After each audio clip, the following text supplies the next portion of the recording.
Tell us a little bit about what you saw and being able to relay that message to Cora when you watched Kimbrel pitch and kind of help out so he wasn't tipping his pitches. So tipping pitches, we hear about it all the time. People at home understand what tipping pitches is all about. It's amazing. And that's remarkable.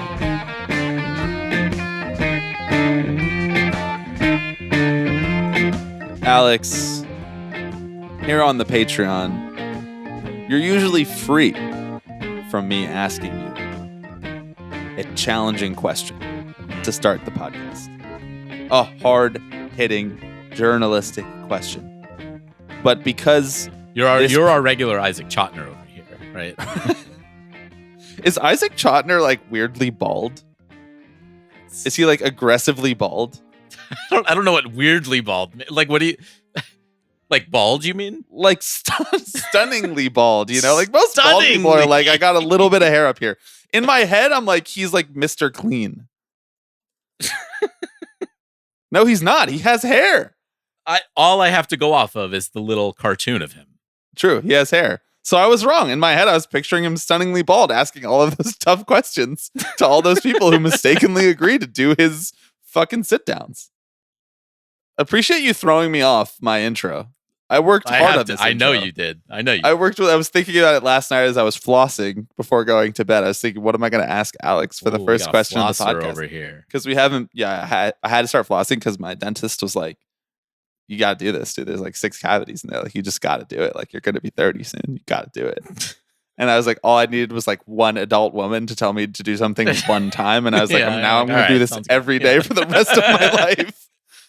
Okay. So I'm doing this question like we normally do the podcast because this is a Patreon episode where we would normally just roll right into whatever happened 30 seconds before we started recording. But this is running on the main feed as a preview. So if you're listening to this right now, thanks for listening. Sorry this episode is so short. We had to skip this past week because of some travel hangups. And every once in a while, we just like to take a little cheeky little week off. Yeah. The Mets are down bad. I need to invest all of my time into, Etsy witches, trying to get them back on track. Didn't have time to do a podcast. So the rest of this episode, beyond the first 20 or 30 minutes or whatever, is available on Patreon right now for the low price of $10.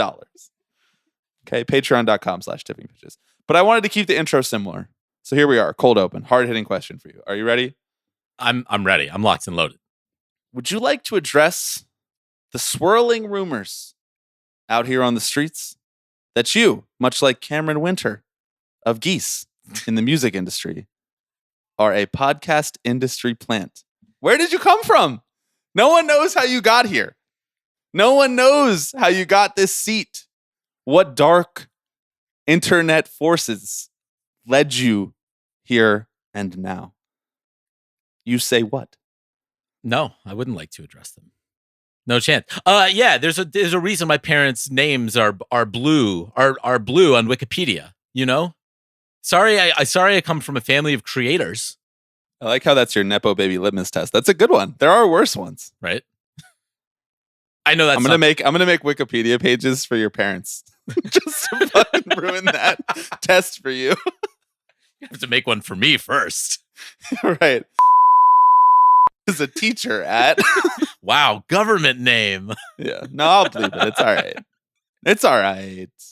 Look, people don't see the blood, sweat, and tears that have gone into this. Mm-hmm. Right? The hours of podcasts that I've listened to, the even more hours of podcasts that I've not listened to in order to keep this fresh up here, right?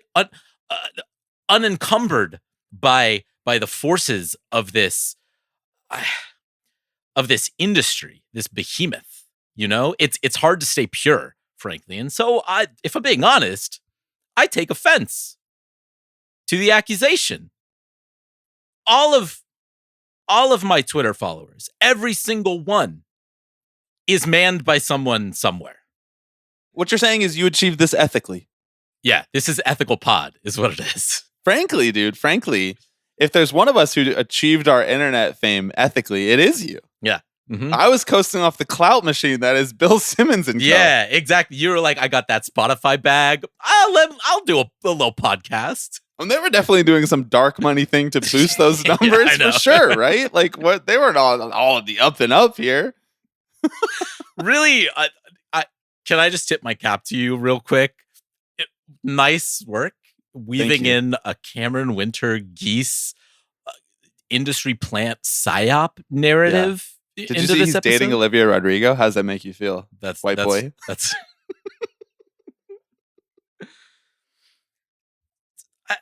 Cameron Winter, someone I don't have an opinion on. I have no relationship to him. So many people have tried to get me to listen to the music, and I'm just like, I'm gonna wait about 2 years. Mhm. Almost like you with podcasting, where you're like, I'm just not gonna engage with it until Yeah. I can come to it with a pure heart and pure mind. Can't lose. The good stuff will rise to the top. You know, I don't need to engage with every single Netflix show that comes out. I'll watch the ones that people are still watching in 3 years. No, but the thing about you is that you do engage with every music industry equivalent of I know. Netflix shows. You're like, yeah, I did listen to that EP last night at 2 a.m. Yeah, exactly. Because I needed to know, you know? That's boots on the ground reporting. You're taking the torch from Fantano. You're like, I gotta listen to everything. You should Mhm. start live streaming you listening to music. I know. That could be a good lane for you, bro. That's just like put the camera on the ceiling in my room. Little night mode action while I'm falling Shut all asleep. the lights off. Yeah. Mm-hmm. The fucked up thing about you is that you would be good at that, and I would watch. I know you would. If I've got no listeners, I know you're dead. Exactly. And that's what makes this work. See, people are getting a little taste of what the Patreon pods are usually like, where there's like Mhm. the word baseball didn't even sniff this conversation. No, it wasn't going to, frankly. The ironic part is that usually on 303 Down, it's our most baseball focused episodes because we Right. talk about Kind of, things that like, happen, by definition. We sort in of the pen baseball ourselves world. in with this structure. which is why we spun it off and pivoted it to the biggest sickos, the people who listen to the podcast, not because they want to hear our dirtbag left musings and jokes and bits, because they want to hear the real ball knowledge, which is what you're about to hear. But before you do, I am Bobby Wagner. I am Alex Baisley. And you, of course, are listening to the Tipping Pitches Patreon edition of 3 Up, 3 Down.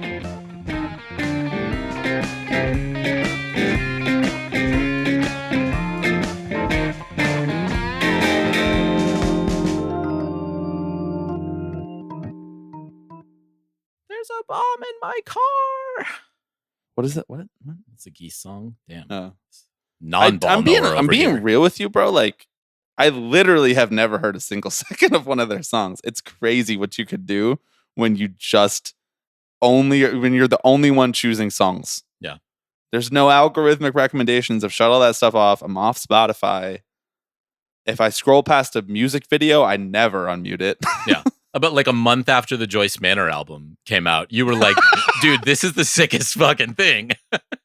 It's like, welcome aboard, brother. No, it's good. I added it when you were like, dude, new Joyce Manor album. No, I know, And yeah. Added it into my library. I actually think you texted me about it and you were like, new Joyce Manor album coming out tomorrow. And I was like, I'm going to go pre-add that into my Apple Music. Mhm. And I did. And then I didn't listen to it for 3 weeks. And then my coworker, Tom, who you know, friend of ours, Tom, Mhm. he goes, dude, did you listen to the new Joyce Manor album? And I was like, yeah. And he was like, it's not very good. And I was like, interesting take. I'll fire it up. Mhm. I fired it up that day at lunch. And I went to him later that afternoon and I was like, I see where you're coming from. I don't love it yet. Yeah. And then I texted you last night, 2 nights ago, being like, just Yeah. kidding. I was wrong. This is good. Mhm. It takes a couple listens. It's not sequenced very well, but But you're right. It's not sequenced well. like, damn, if that's not a skill I wish I had, you know? Bro, can I tell you why I actually revisited it? Please. Because the album title, I used to go to this bar. I was in LA last week for work and I went to a bar that I used to go to and I thought I used to go to this bar. And then I thought of the album and I was like, I should give that one another spin. And then I did. And then I listened to it on the plane home and I was like, I used to go to this bar. Like, that's not what the song art sounds like. imitates life. No, actually. I was like, they got me squared off. They Mhm. nailed me. Yeah. I'm in the sights, you know? All right, great. Pro Joyce Manor. I've been listening to an unhealthy amount of front bottoms recently. Okay. That's fine. Pro Joyce Manor. Really excited about the next Future Teens album that's coming out. Mm-hmm. Yeah. Still Life is the name of that one. Bands these days, like, I don't know when the album is coming. It doesn't even say on this page when the album is coming. They just have 2 songs. The rest of them are grayed out. I can see the track list, but like, when's it going to come out? You'll get I it don't when know. you get it. Yeah, exactly. Whenever your phone decides it's time for you to listen to it. Exactly. Okay. Miraculously, none of the things that we've talked about so far are on my ups or downs. This was you just covered my entire list. It was frankly all my ups were Joyce Manor songs and all my downs were Cameron Winter related. So he's very tall. He's really tall. He's wispy though. Yeah. You know? Yeah, he is. Tough kinetic chain. Like, I don't know if he could get bat to ball really. That swing probably that'd be tough for him to have a good form.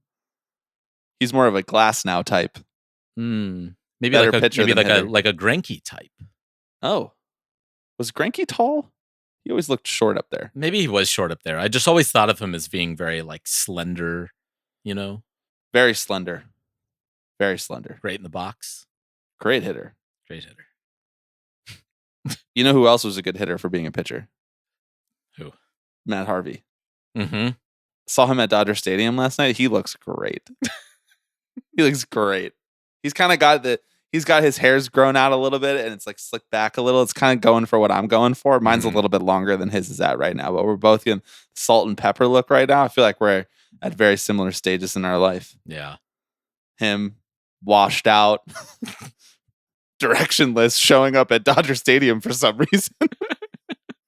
Like, been there, dude. Who can relate? Exactly. Anyway, you can tell that my head is in a very good spot about the New York Mets, thinking about when pitchers hit and how that was better than their current offense. Yeah. Should we do throw up, throw down? Let's Anything do it. else you would like to? Any other free content you'd like to give for the people listening to the pod? No, we do this every week. Kinda, and we do it every other week. But Well, all right, no, the downs. free content part. Downs. You're kicking it off, I assume. Yeah, I'll kick it off. So I saw someone resurface a story today that was actually written last year. It took me a while to realize that it was written last year, but it was by Bob Klapsich for NJ.com. And it was about the Yankees in-game entertainment system and all the songs and sounds that they play for different scenarios. Mm-hmm. And how supposedly Aaron Judge was one of the people encouraging them to do it. And it just made me think, Alex, what would Joe D think? What would the Babe think? What would Lou Gehrig think? Yogi Berra about the do playing all fucking game long. Like, if we can't that's not even, a judge. That's prejudge, though, right? Like, yeah, yes, but all you're the, just saying like all the like playing 15 seconds of a song. yeah, like, yes. How like it's like a 3-1 count, and we have to hear like "Shut up and dance with me." Right, It's yeah. like, why? Like, my brain has enough like little loops of sounds. If we can't even gatekeep the holy legacy of Yankee Stadium, what can we gatekeep? Yeah. Is the question that I find myself asking at this moment in time. It's so fucking loud at baseball games. And it's been exacerbated because I've been watching, obviously, SNY a lot since the season started. And they have entirely destroyed the audio mixing of their broadcast. The mics are way too low and different. Gary is quieter, even though he's the play-by-play guy. Mm-hmm. And the field mics are really loud. Like when a plane goes overhead, it sounds like it's landing on top of you. And like when they're playing these stupid little jingles, I can hear what song that is. I'm not supposed to be able to hear what song that is on the TV broadcast. It's too loud. Yeah. And it's not even like it's too loud, I'm old kind of thing. I like loud noises. I listen to my music loud. I go to loud concerts. I'm not anti-loud. I'm actually pro-loud. Mm-hmm. Yeah. Or at least Play pro, loud. pro Play mids, loud. you know? Sure. Like, yeah, exactly. Uh, It's a bad situation that we're in right now. This article that was written by Mr. Klapsich I'm saying his name multiple times because I have a vivid memory of when I was at Internet Newsday pulling his stories and putting them on the website because he used to work at Newsday when I was there. Wow. It said that the Yankee Stadium PA system is like only turned halfway up, and sound can be measured at 90 decibels in between pitches. That's too fucking That is loud. too- That's like that is hearing too loud. damage loud. Mhm. That's like you have to be wearing earplugs if you care about your health. If you bring your kid, I mean, God forbid, like that kid should have, professional grade earplugs on when you bring it. If it's a baby to the ballpark, it shouldn't have to be like that. Like this is one of our great, quiet, serene American games. It's just like we've way overdialed it. Look, it's the TikTokification of America. Actually, Of like you just need. I mean, I'm doing a bit, kind of, but honestly, we need you're constant going Taylor Lorenz stimulation. mode is what you're doing. The baseball stadium could be that one refuge from everything else, from the chaos, the sounds, the noises, the sounds, Mm-hmm. the noises of the big bad world. I think Correct. 2 sounds allowed in the ballpark. Organist. Mm. If you can play all the music you want, if you have a person up there who's pushing all the little keys to make the sounds, Yeah, this is why Dodger Stadium clears, dude. You got Yeah. the organist out there playing Chapel Roan tunes. exactly. Yeah. And then if the batter like hits a like a foul ball out of the stadium or something like that, the little like Crack of the glass. the glass smash. Yeah. Only 2 sounds that are allowed. Everything else moratorium. Yeah, no, I agree. Well, also walk-up songs. You can play your walk-up song. but Okay, that's it. all right. Those get Protect the grandfathered in. sanctity of the walk-up song. I know we talked about Uh-huh. this when we had Rylan Hagee of Origami Angel on the podcast. And then in that same episode also talked to our friend Lindsay Zolatz about the state of the walk-up song. Mhm. It's just like it's gotten a little bit deprioritized. Now the walk-up song doesn't even matter because it's just one of many songs that is Right, playing. exactly. There's just always constant like music playing. And it's And silly. I like, fucking hate music, dude. who will be the first man to walk up to a Cameron Winter song? Wasn't probably Tristan Casas, honestly? Didn't he walk up to like Ethel Kane or something like that? Dude, why won't anyone walk up to an interesting song? I mean, I do think players probably want something that actually they barely hear at all, right? Like, I don't even really think we talked about this a little bit, but like the walk-up Missed song opportunity. is as much for the fans, and maybe more for the fans than the player. At which point, as I'm saying this out loud, you're right. So fucking Pick something better then. So go walk up to Sabrina Carpenter. Go walk up to Future Teens. Like whatever. Like who gives you're a more shit? likely to hear Sabrina Carpenter being played as the opposing team is walking up to make fun of that not being a hype up song. Mhm. And that's a shame. That's a shame. Yeah. Walk up to Manchild. I dare you. Now that would be funny. Yeah. That would be funny. Yeah, I think Nolan McLean should walk out to Manchild because he's 24 but looks 45. Oh, there you go. Okay, that's my diatribe on the current soundscape of Major League Baseball stadiums. Thank you for listening. Of course. Always. What's your first down? My first down is which is maybe funny coming off of your first down, is I think we are caring too much The about whole secret sauce, dude. That's the whole secret sauce of this segment, by the way. Just spoiling it for you and for everyone listening at home. I think we care too much about what players do on the field. And no. Hear me out. All right, okay. I get behind this. Nothing matters. You're nothing ever happens, guy. That's what you're doing right now. No, what I'm not doing. The reason what this comes from is there have been actually a few incidents. Actually, one of these happened off the field, but there have been a few incidents over the past couple weeks where like a player or a manager is like caught, whether it's on a hot mic or it's lip reading or it's flipping someone off. And then there's a discourse around it. And there's an article that gets written about it. And they get asked about it, like in the post game. The Giants manager, Tony Vitello. Hey, it's freaking Tony Vitello. He's There was, like- managing the Giants. There was like the thing where he was like the ball boy was walking out to get the ball, and he was like caught being like, "That's the oldest fucking ball boy I've ever seen," which is fucking hilarious. He is actually really funny. That is like He's that's- definitely not going to last more than like a season and a half, but he is funny. that was awesome. There was like Blake Snell was on a stream and someone was like, "You should heal faster." And he was like, "What the fuck do you want me to do?" He was like talking to his shoulder. He's like, "Heal faster, heal faster.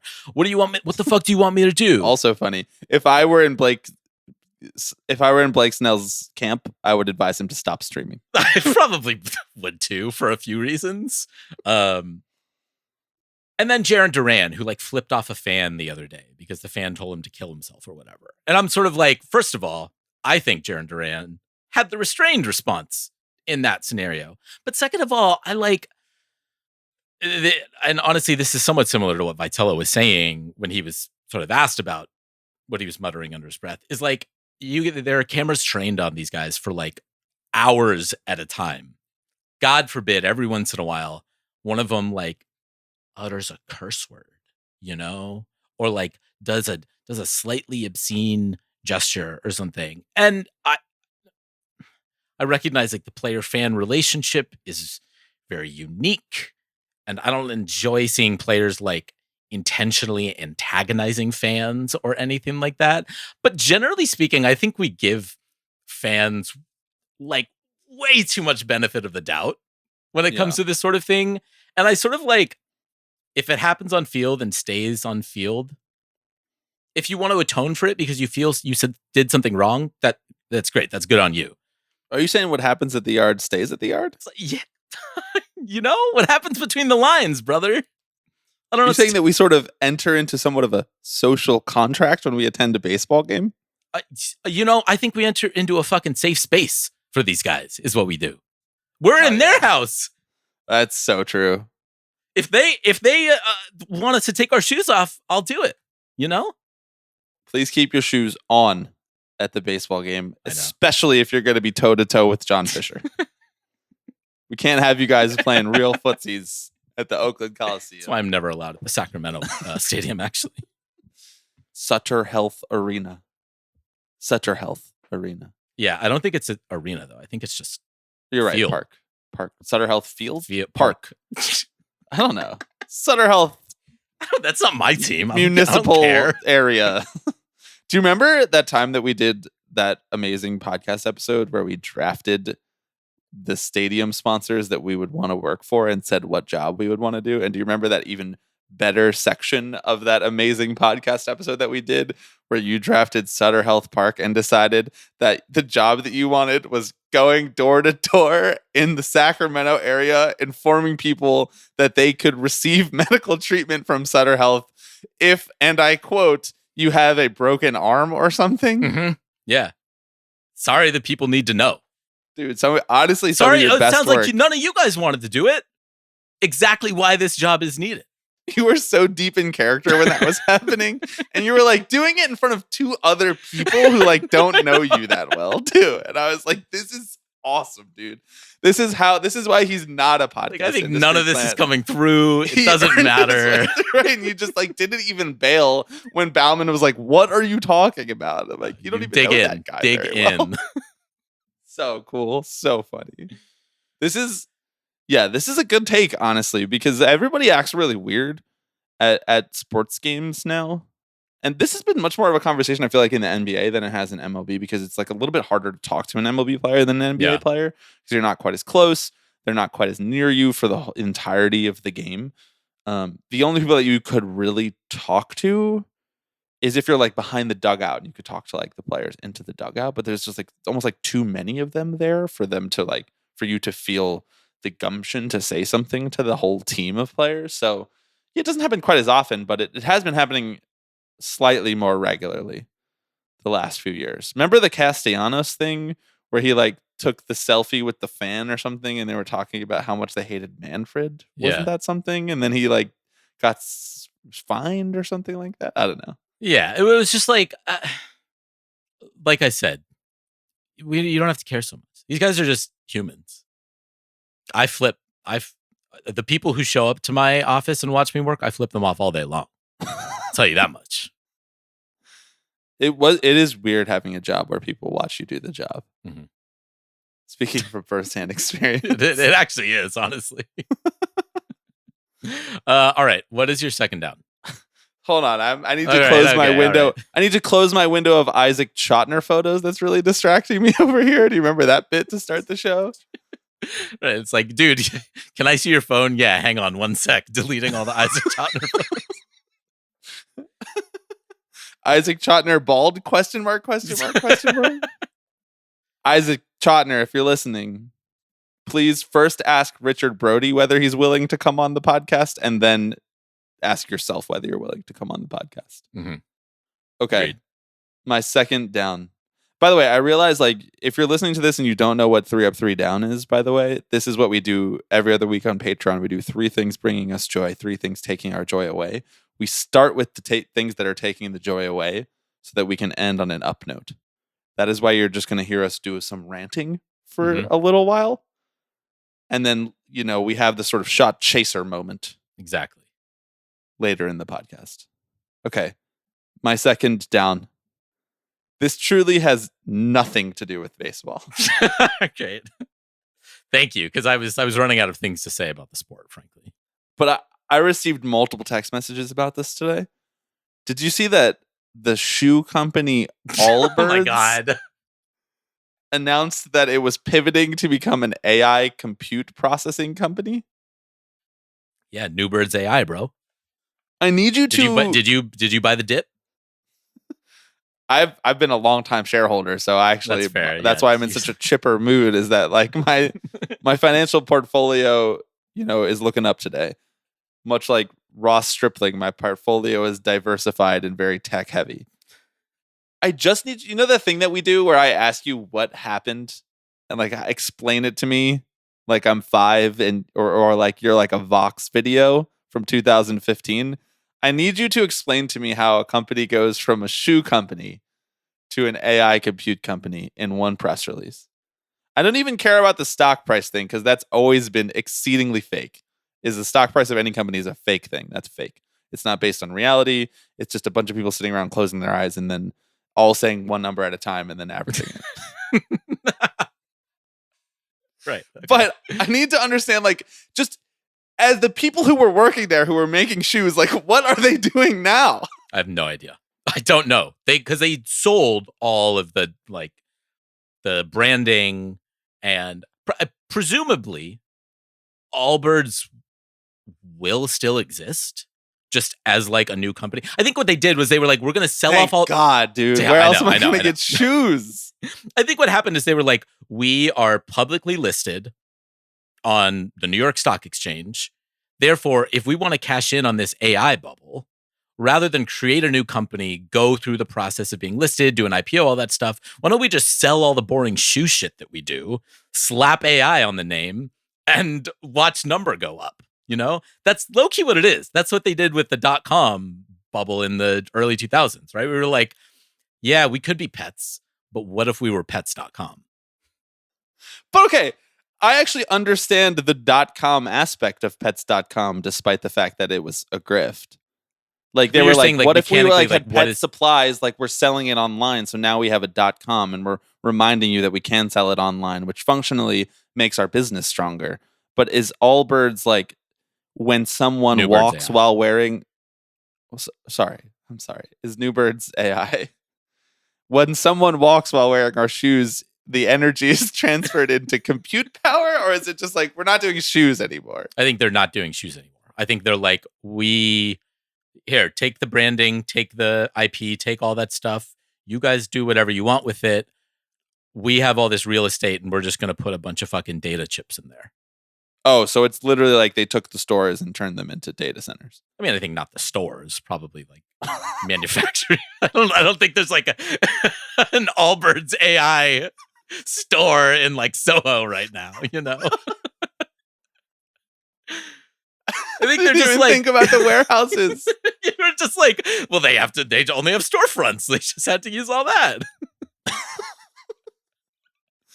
I think. Look, this is. I I'm think you operating actually did a really good job explaining it, and now I feel like I maybe understand it less. Great. Well, I was just about to say I could be completely wrong. So good. I'm glad you're giving me the kudos. I'll You did that sort of Derek Thompson-esque thing where whatever you're saying sounds like it's the right thing, but there's like not really But there's any no like, substance facts to behind it. Yeah. Except you did it much more charmingly. Congratulations. Thank you. Did you see Big Ezra Klein's back in? He's back in on Hassan. Mm-hmm. You saw that? I did see that. Yeah. Where he wrote a story that said that the title was Hassan is not the enemy, and then the New York Times changed the headline. Yeah. I'm just going to keep talking about Hassan to maybe pull his name closer to the baseball universe. He did, by the way, on one of his streams recently. For anyone who's not paying attention, he was part of our bingo card that Hassan will stream from a baseball game. That was one of my 2026 bingo predictions. He did reference the fact that the Mets are bad because it came up in relation to a Zoran thing on one of his streams. So I'm like, he's baseball curious. We're getting close. Hassan, come on the pod. We got people in his mentions being like, go on tipping pitches. And tipping pitches live from Citi Field. No, live from the Steve Cohen casino, dude. Oh, fuck, you're right. Shit. Trying to imagine Zoran trying to do a podcast in Queens in public with us. That's really funny. Okay. That's my second down, I guess. I just felt like that needed to be discussed, you know? Yeah, I so agree. I was like, I hope Bobby brings this up. It felt like when we podcasted on Liberation Day and we had to just sort of clear out for the first 15 minutes to talk about Liberation Day. Yeah. It's one of those days. Okay, what's your third down? Second down. Second down. On the one hand, John Boy profile in the New Yorker. On the other hand, the pizza place that I order from has removed the Barstool pizza score from the box. Ooh. So it sort of feels like I've won, but at what cost? You know, like Barstool's ubiquity is being usurped. Oh, so you think that John Boy, in a sort of triangulation of sorts, John Boy coming for Barstool's corner in the manosphere has now discredited Barstool's cultural ranking? And so now the pizza place is like, I don't even need to signal to the Barstool guys? Yeah, I don't know. I just noticed that when I ordered my pizza today, and I was like, oh, I can probably weave that in somehow, you know? Oh, okay. So you're doing a little bit of like a cultural criticism. Yes, exactly. Little man on the street, sort of observing. I am the man on the street. Talking to myself. Interviewing myself. I honestly, I do think it's interesting because I do think John Boy's star is rising very much. This doesn't have to be it doesn't have to be a discourse. It doesn't have to be a take. I think anyone who talks about baseball star is rising. And I'm not even that. Actually, I'm dropping all of the sarcasm. I actually think like our numbers are going up a little bit. Passan's getting a video. He's getting a vodcast. Yeah. John Boy has been holding down the line. You know, we're all in this together, right? You, me, John Boy, Jake, Passan, you know, Jake Mintz, who we hate, Schusterman, who we love, Meg and Ben and Bauman, all these people. Like, we've been holding the fucking line. Of course, Ben Verlander as well. He's been in the boat too. And we're like, we've risen the tide together. And here we are, all amongst ourselves, hanging out. Yeah. You know, we may be on opposite sides. You're in daily life, but when we're in the mines, starboard, and we're in the mines shoulder to shoulder, you know? We're all getting the same black lung. Exactly. We all got the same name on the front of the jersey. Okay, so where were you even going with this as a down? You're sad that John Boy was profiled in the New York Times? If I'm being honest, was it the New York Times or the New Yorker? New Yorker. Did I say New York Times? No, I don't know. I'm just shocked that the New Yorker would care about John Boy. Yeah, I know. No, the reason that this is in my downs is because I told you I had 4 ups and 2 downs, and you told me to convert one into a down. Oh, okay. Yeah, well, you have to. That's the segment. Because my up was going to be if John Boy usurps Barstool as like the premier online, like young person's way of accessing sports, but like baseball specifically, I might have to take that. Dude, to me, John Boy usurping Barstool is sort of like Biden beating Trump in the 2020 election. It's like we have the center right baseball cultural force versus the further right baseball cultural force.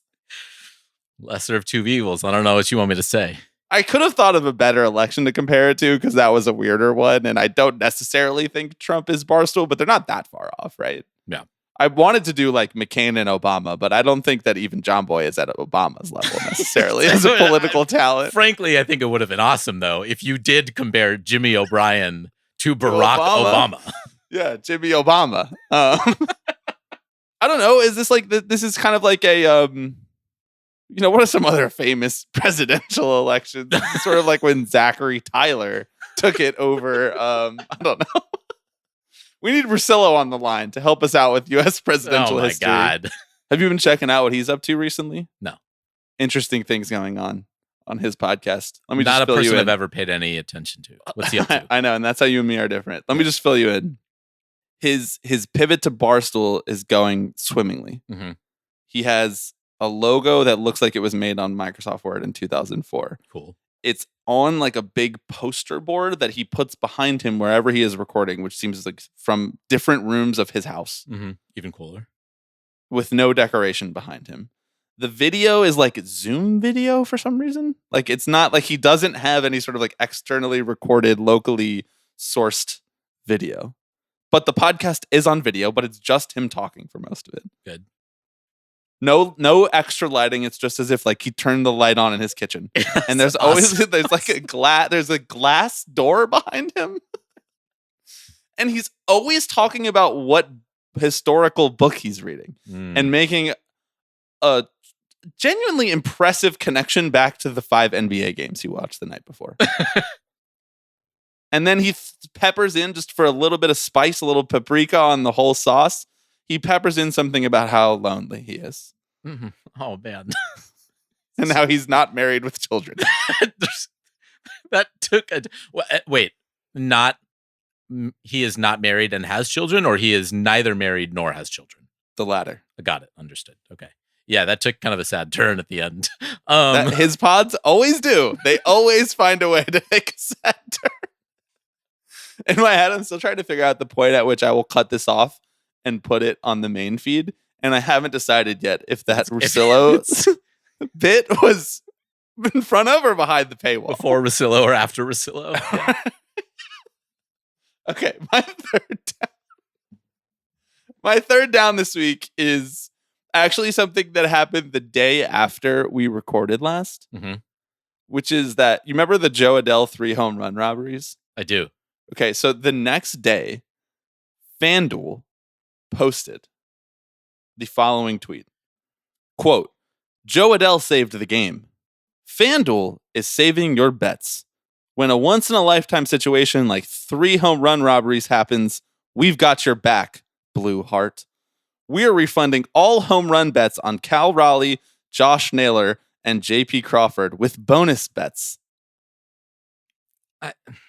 You lost, but next time you lose, we might refund it. So keep betting. Are these bonus bets? The things that I'm about to say, I will say, do hinge on whether or not this is going to be on the main feed or on the Patreon. Okay. All right. Starting in 3, 2, 1. Paywall.